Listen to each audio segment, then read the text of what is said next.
தமிழ்நாட்டை பொறுத்த வரைக்கும் கலைஞருடைய காலத்தில் நாங்கள் என்ன பண்ணோம்னா, கலைஞர் காலத்தில் நாங்கள் கூட்டணி இருந்த மாதிரி தான் இப்போ இருக்கோம். அப்போ நாங்கள் கலைஞர் இடத்துல என்ன சொன்னோம் அப்படின்னா, தமிழ்நாட்டில் உள்ள முஸ்லீம் சமுதாயம் ஒரு 5.5% 6% இருக்கிறாங்க.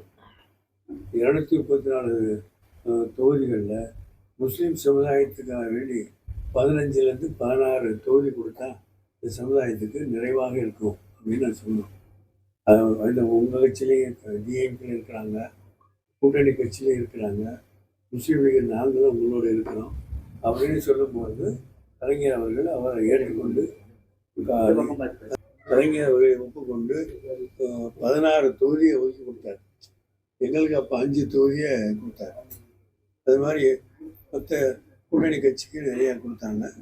அது மாதிரி தமிழ்நாட்டில் 234 தொகுதிகளில் முஸ்லீம்கள் பெரும்பான்மையாக இருக்கக்கூடிய ஒரு 16 தொகுதிகள் முஸ்லீம் சமுதாயத்துக்குன்னு இந்த திராவிட முன்னேற்ற கழக தலைமையிலான கூட்டணியில் வந்தால் நல்லா இருக்கும் அப்படிங்கிறத நாங்கள் தொடர்ந்து சொல்லிகிட்டு இருக்கோம்.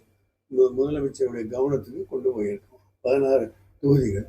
அதில் இந்திய முஸ்லீம் லீகை பொறுத்தவரை போன தடவை நாங்கள் 3 தொகுதி வாங்கி 3லையும் தோக்கக்கூடிய நிலைமை போயிடுச்சு. வெற்றி பெற வாய்ப்பு இல்லாமல் போயிடுச்சு. அந்த நிலை இப்போ இல்லை, இருக்காது என்ற நம்பிக்கை எங்களுக்கு இருக்குது. அதனால் இந்த பகுதியில் இந்த இந்த நேரம் எங்களுக்கு மினிமம் 5 தொகுதி 16 தொகுதிகள் முஸ்லீம் சமுதாயத்துக்குன்னு நீங்கள் கொடுக்கும்போது இந்திய முஸ்லீம் லீக்கிற்காக வேண்டி குறைஞ்சது ஒரு 5 தொகுதியை கொடுங்க. 5 தொகுதியை நாங்கள் வெற்றி பெறக்கூடிய வாய்ப்பை உருவாக்குவோம் என்று நாங்கள் சொல்லி கொண்டிருக்கிறோம். அந்த அந்த 5 தொகுதி அப்படின்னு வரும்போது பாளையங்கோட்டை சொல்லியிருக்கோம், கடைநல்லூர் சொல்லியிருக்கோம், அரவாக்கு சொல்லியிருக்கோம், பாபநாடு சொல்லியிருக்கோம், சென்னையில்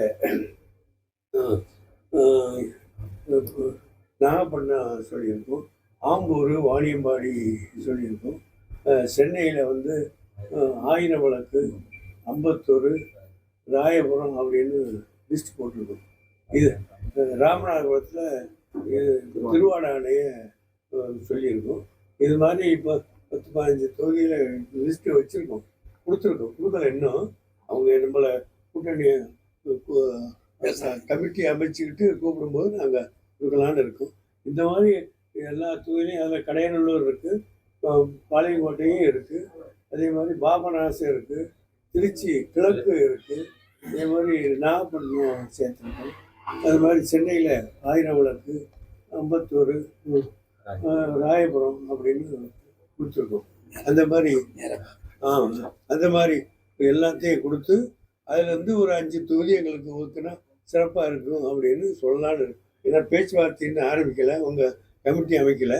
கமிட்டி அமைச்ச உடனே நிச்சயமாக எங்களை வழக்கமாக கூப்பிடுவாங்க, நாங்கள் கேட்கலான்னு இருக்கோம். இப்போ அதிமுக தலைமையிலான பாஜக கூட்டணி வலுவாக இருக்கிறதாவும்